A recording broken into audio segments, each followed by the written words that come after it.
పెద్ద రొయ్యలు ఎలా క్లీన్ చేసుకోవాలో చూద్దాం రండి. హాయ్ హలో గైస్, వచ్చేసా మీ ముందు కొత్త వీడియో తెచ్చేసా. ఈరోజు వీడియో వచ్చేసి ఏంటంటే, ఈరోజు ఎందుకో పచ్చి రొయ్యలు తినాలనిపించి నాగాయలంక నుంచి ఈ పచ్చి రొయ్యలు అయితే తెప్పించాం. ఈ పచ్చి రొయ్యలు అనేవి చాలా తాజాగా ఉన్నాయి. మీకు ఏ సీ ఫుడ్ అయినా సరే ఫ్రెష్గా కావాలనుకుంటే నా ఫ్రెండ్ ఫిషర్మ్యాన్ వంశీ 588 ఇన్స్టాగ్రామ్లో మీరు కాంటాక్ట్ అయితే ఎనీ టైం అవైలబుల్గా ఉంటాడు. అలాగే ఆర్డర్స్ అనేవి తీసుకుంటాడు. మంచిగా తాజా సీ ఫుడ్ని అయితే పంపిస్తాడు. మీకు ఏది కావాలైనా సరే ఆ రోజు లైవ్ కాస్ట్ను బట్టి. ఈ రొయ్యలు చూడండి ఎంత పెద్ద పెద్దగా ఉన్నాయి, అలాగే ఇవి చాలా తాజాగా కూడా ఉన్నాయి.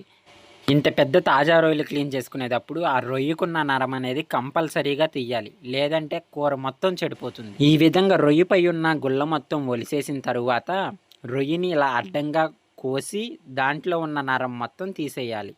ఈ నరం అనేది చిన్న రొయ్యలకైనా సరే ఉంటుంది, అలాగే పెద్ద రొయ్యలకు కూడా ఇంకా పెద్దగా కనిపిస్తుంది. ఈ విధంగా రొయ్య పైన ఉన్న గుళ్ళ మొత్తం తీసేసిన తరువాత అలాగే నరం కూడా తీసేయాలి. ఇవి తీసిన తర్వాత మనం రొయ్యల్ని ఏ విధంగా శుభ్రం చేసుకోవాలంటే, రొయ్యల్లో ముందుగా ఉప్పు వేసి 2-3 సార్లు శుభ్రంగా కడగాలి.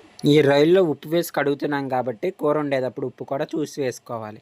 అలాగే 2 సార్లు ఉప్పుతో కడిగిన తర్వాత ఒకసారి పసుపు వేసి కూడా మంచిగా కడగాలి. ఈ పసుపు వేసి కడగడం వల్ల చాలా వరకు నీసు వాసన అయితే పోతుంది. మీకు ఎలాంటి సీ ఫుడ్ కావాలనుకున్నా సరే ఫిషర్మ్యాన్ వంశీ 588 ఇన్స్టాగ్రామ్లో కాంటాక్ట్ కండి.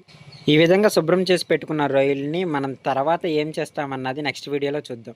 ఇంకింతే ఫ్రెండ్స్, నా వీడియో కనుక మీకు నచ్చినట్టయితే లైక్ చేయండి, షేర్ చేయండి. మరిన్ని వీడియోస్ కోసం నా ఛానల్ని సబ్స్క్రైబ్ చేసుకోండి.